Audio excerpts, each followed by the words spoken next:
Yes. Have you come with questions?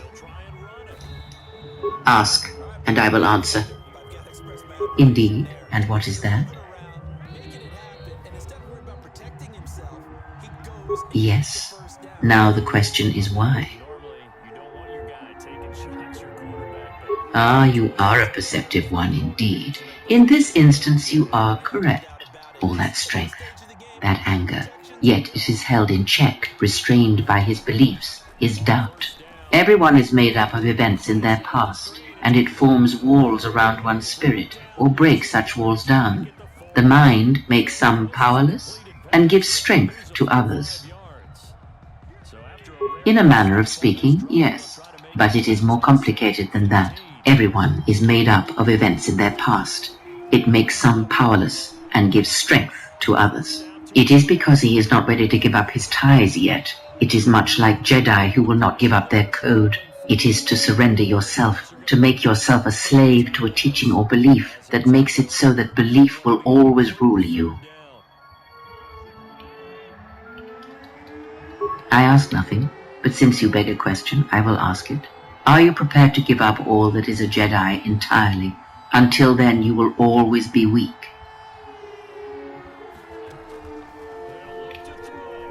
No, the Jedi lie with you still. You have no choice in the matter. But your willingness to break those ties is a lesson in strength. To believe in an ideal is to be willing to betray it. It is something no Sith or Jedi has ever truly learned. That is the lesson of strength. Yet that is not the only lesson that the beast can teach us. Not only does one's will control one's strength, but one's will can control and draw upon the strength of others. Surely you have felt the beast's presence on board this ship, stalking, restless. It is a more primal connection you feel, and the hunger you feel does not stem from Han-Ha. It is something you may draw upon, his very life if need be. He does not realize how deeply his life debt runs, but he will. When you suffer, call upon that hunger, and the beast shall be that upon which your will may draw strength. Reach out, feel his presence within the ship, clawing at you, pacing. Feel the rumbling of the hull, the metal around you like a cage, and the building anger, the blood that rises behind the eyes, a bloodlust that cannot be sated. If you accept it, you will find your strength increase and your vitality return to you faster with every breath.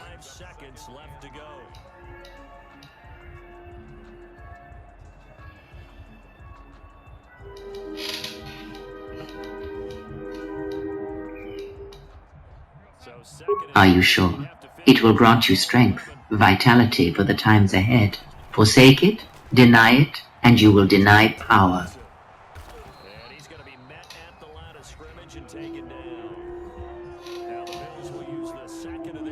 Ah, and that is the choice of Malachor 5 at last.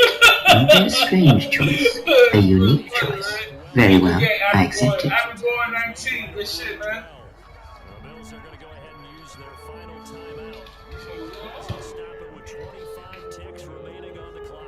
And know that that is the true lesson of strength, to turn away from strength that is not your own. I'm always testing you, never forget that. Always be on your guard, otherwise you may learn something.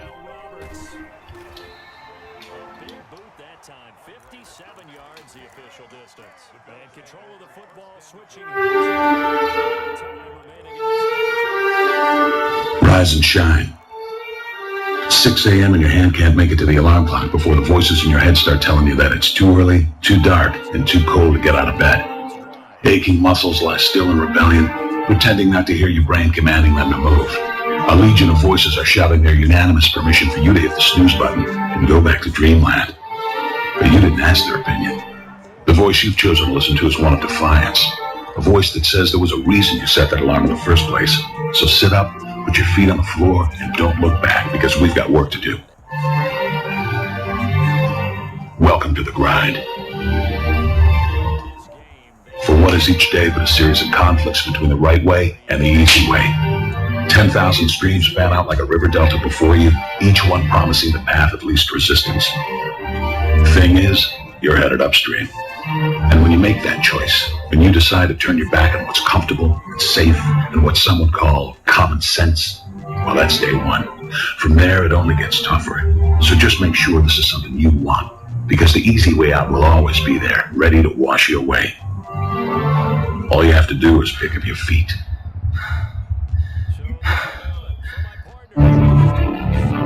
But you aren't going to, are you? With each step comes the decision to take another. You're on your way now, but this is no time to dwell on how far you've come. You're in a fight against an opponent you can't see, but oh, you can feel them on your heels, can't you? Feel them breathing down your neck. You know what that is? That's you. Your fears, your doubts, and insecurities all lined up like a firing squad, ready to shoot you out of the sky. But don't lose heart. While they're not easily defeated, they are far from invincible. Remember, this is the grind, the battle royale between you and your mind, your body, and the devil on your shoulder who's telling you that this is just a game. This is just a waste of time. Your opponents are stronger than you.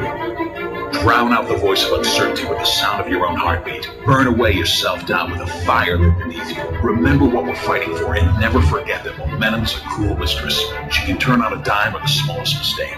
She is ever searching for the weak place in your armor, that one tiny thing you forgot to prepare for. So as long as the devil is hiding the details, the question remains, is that all you got? Are you sure? And when the answer is yes, you've done all you can to prepare yourself for battle, then it's time to go forth and boldly face your enemy, the enemy within. Only now you must take that fight into the open, into hostile territory. You're a lion in a field of lions, all hunting the same elusive prey with a desperate starvation that says victory is the only thing that can keep you alive. So believe that voice that says you can run a little faster, and you can throw a little harder, and that for you, the laws of physics are merely a suggestion. Luck is the last dying wish of those who want to believe that winning can happen by accident. Sweat, on the other hand, is for those who know it's a choice. So decide now, because destiny waits for no man. And when your time comes and 1,000 different voices are trying to tell you you're not ready for it, listen instead to that lone voice at the center. The one that says you are ready, you are prepared. It's all up to you now. So rise and shine.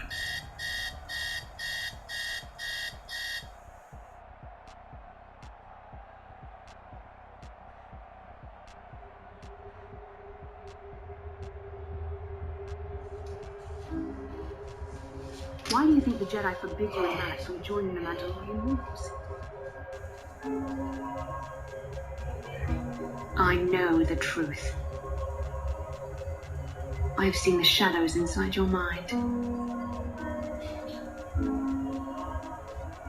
The Jedi Council has brainwashed you like all the others. They knew you would realize your true potential and break free of their domination. They see your future. They know your power will be too strong to control. The Council would not normally accept an adult for training, but this is a special case. They say the Force can do terrible things to a mind. It can wipe away your memories and destroy your very identity. I know there are things about the Force that they're not telling me. You, Revan. The power of the dark side is yours to command.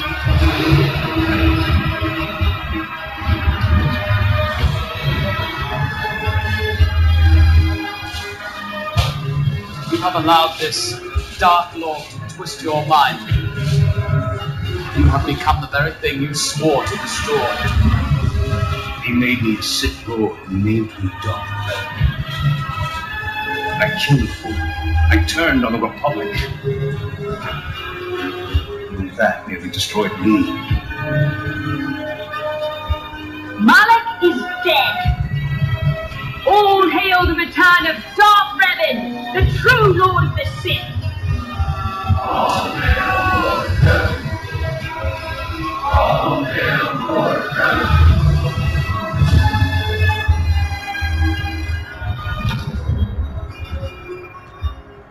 There was a better man, a Jedi Knight, who couldn't live up to the code. That Jedi can't live in a world of shadows, but maybe he can still save the galaxy.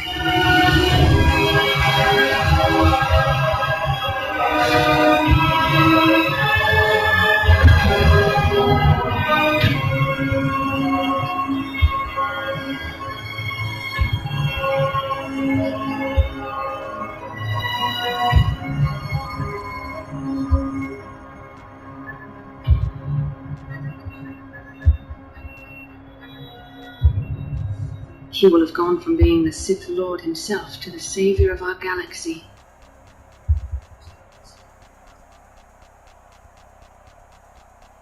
Nothing could make me feel safer than to be loved by you. I love you too, with all my heart.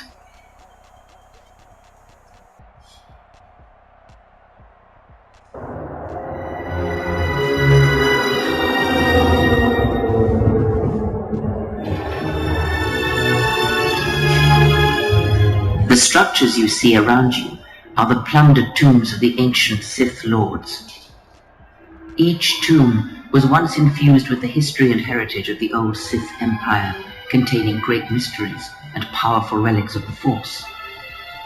However, even the many traps could not long hold back the curious, the fools, and the weak, and so these tombs fell, spilling their secrets into the hands of those unable to comprehend or preserve them. This was the tomb of Tulak Hord, known as the greatest lightsaber duelist of the Sith Lords. His skill was considered remarkable even in his time, when many true lightsaber masters lived.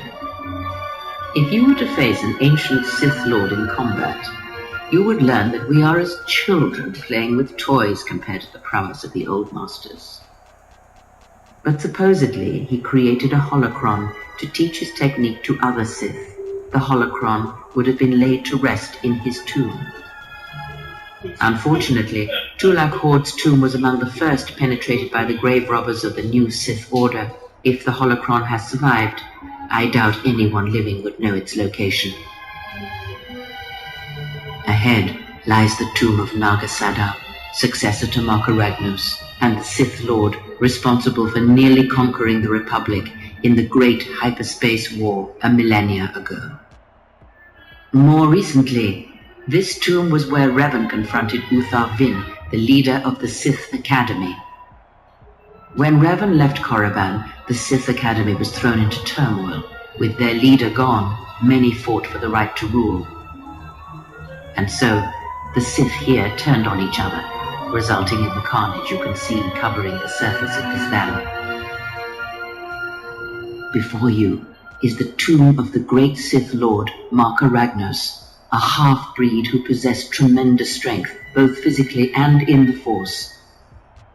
Ragnos held power for over a century, using his cunning to turn his enemies against each other. His death left a great vacuum of power. We're standing close to the spot where Naga Sadow first confronted Ludo Kresh to vie for domination of the Sith. Their struggle nearly resulted in a civil war that would have torn the Sith apart before they ever threatened the Republic. It is the way of the Sith. They must continually test their strength against each other, even if it means destroying themselves. As fate would have it, a pair of hyperspace explorers from Sinagar landed on Korriban. Naga Sadow manipulated the Sith into believing they were a sign of impending Republic invasion. This fear resonated with many Sith who were discontent with the lack of expansion of the Sith Empire during the reign of Marka Ragnos. Thus, Naga Sadow became Ragnos' successor. This way leads to the tomb of Ajanta Paul, a fierce Sith Lord. According to legend, the blade proved more fearsome than the master, leading to his demise. Ajanta's dark spectre lived on through the centuries until Revan entered the Sith Lord's tomb in search of the blade.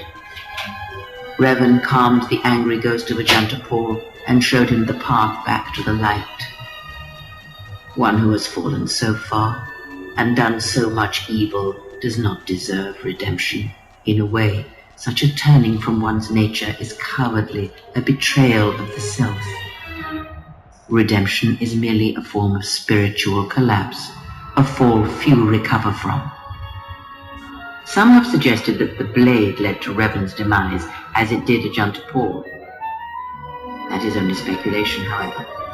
Where Revan wanders now is knowledge that only Revan